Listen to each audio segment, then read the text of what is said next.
Hello dear patients, thank you so much for the channel subscription. याद रखिए कि channel के सब्सक्रिप्शन के बटन के साथ साथ लाइक और बेल आइकन का बटन ज़रूर दबाएं ताकि आपसे कोई भी नया वीडियो मिस नहीं हो और आपको सारे नॉलेज बेस्ड वीडियोस मिलते रहें। हेलो डियर पेशेंट्स, पिछली बार मैंने आप लोगों को एक टॉपिक प्रेगनेंसी के बारे में बताया था, वो प्रेगनेंसी जो ट्यूब्स में ठहर जाती है।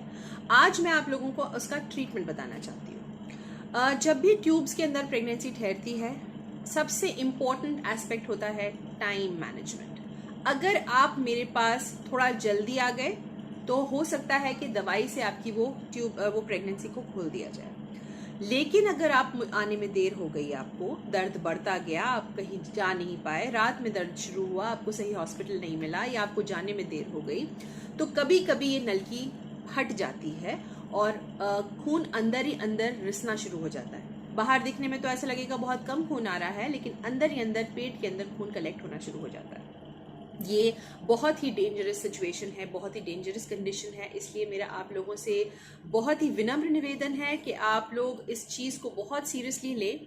जो मैंने पिछले वीडियो में भी आपको बताया था, आज फिर वही चीज़ बोलूँगी कि जब भी प्रेगनेंसी ठहरती है, बहुत सारे लोग उसको बताने नहीं आते, घर में एक प्रेगनेंसी टेस्ट करके बैठ जाते हैं ये सोच के प्रेगनेंसी है, दैट इज़ इट। लेकिन वो प्रेगनेंसी बच्चेदानी में है या अंडेदानी में है या ट्यूब्स के अंदर ठहर गई है, इसका सिर्फ एक ही तरीका है पता करने का, और वो है अल्ट्रासाउंड यानी सोनोग्राफी। आप लोगों को सोनोग्राफी से ना इतना डर लगना चाहिए, ना उसके दुष्प्रभावों के बारे में सोचना चाहिए, क्योंकि वो बहुत ही सेफ चीज़ है। उसे डरना नहीं है। वो प्रेगनेंसी में हम लोग 10 या 15 बार भी कराते हैं। कुछ बहुत बहुत इंपॉर्टेंट ऐसी प्रेगनेंसीज होती हैं जिसमें बच्चे की ग्रोथ बार बार देखनी पड़ रही है, या जिसके बच्चे के आसपास पानी सूख रहा है, उसको बार बार हमको देखना पड़ता है कि बढ़ा या नहीं बढ़ा, कितना कम हो रहा है, बहुत कम तो नहीं। कभी कभी डॉपलर फ्लोज हमको हफ्ते में 2 बार चेक करने पड़ते हैं।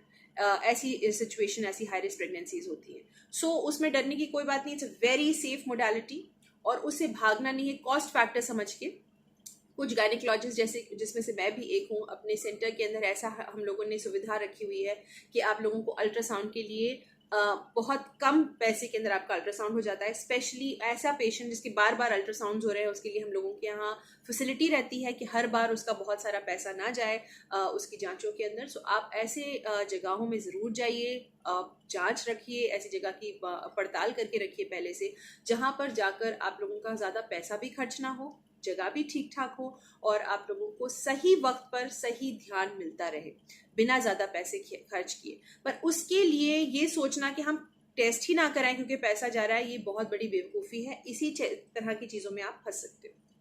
तो मैं आप लोगों को और बताना चाह रही थी कि अगर बहुत लेट हो जाती है, तब हमको पेट खोल कर ट्यूब को काट कर निकालना पड़ता है, और जो जगह ब्लीड कर रही है, जहाँ से ट्यूब फटा है, उसकी सिलाई करनी पड़ती है।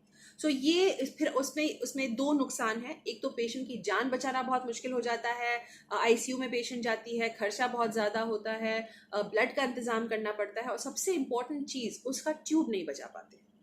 लेकिन जब मेडिकल फैसिलिटी से हम लोग उस चीज़ को ठीक करते हैं, यानी कि मेडिसिन या इंजेक्शन से हम लोग उसको ठीक करते हैं, तो ज़्यादातर ट्यूब जो है ठीक से बच जाता है। अब आया दूसरी प्रॉब्लम। दूसरी प्रॉब्लम है इस चीज़ का फॉलोअप। बहुत बार ऐसा होता है जिनको एक बार नलकी में प्रेगनेंसी ठहर गई, उनको फिर से दोबारा नलकी में प्रेगनेंसी ठहर सकती है।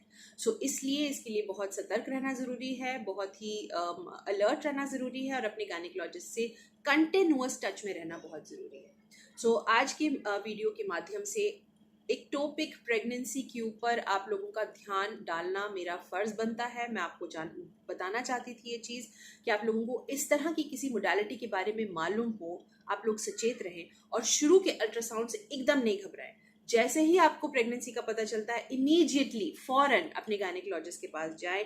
आपका गायनिकोलॉजिस्ट खुद आपको बताएगा कि तुरंत अल्ट्रासाउंड कराना है या 1 हफ्ते बाद कराना है या 2 हफ्ते बाद कराना है। वो पहली बार आपको ढंग से देखेगा। उसी टाइम अगर आपको बहुत पेन हो रहा है या कुछ उसको ऐसा लग रहा है कि ठीक नहीं चल रहा, वो हो सकता है उसी टाइम आपका अल्ट्रासाउंड कराए। नहीं तो एक और टेस्ट होता है जिसे हम लोग बीटा HCG बोलते हैं, वो टेस्ट करवाएगा। सो मेरा कहने का मतलब ये है कि अपनी गायनिकोलॉजिस्ट के पास तुरंत जाएं। ये नहीं कि आप लोग 3 महीने का वेट करें। बहुत लोग ऐसे होते हैं जो शुरू में एकदम नहीं जाना है, कहीं पे किधर भी नहीं जाना है, 3 महीने वेट करेंगे, उसके बाद जाएंगे, या कुछ लोग तो 5वें महीने के ऊपर आते हैं। सो इस बीच आपके बहुत सारे इंपॉर्टेंट टेस्ट हैं जिसके बारे में मैं एक दूसरे वीडियो में आपसे बात करूंगी, वो मिस हो जाते हैं। उन टेस्ट को करवाना बहुत ज़रूरी है। ये बिल्कुल नहीं समझिए कि टेस्ट से सिर्फ डॉक्टर अपना पैसा बनाता है, बिल्कुल नहीं।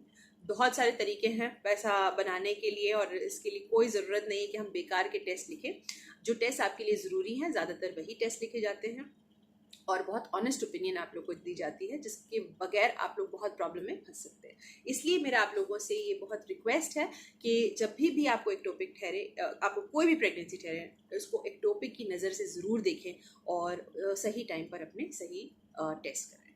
सो thank you so much, see you again in the next video.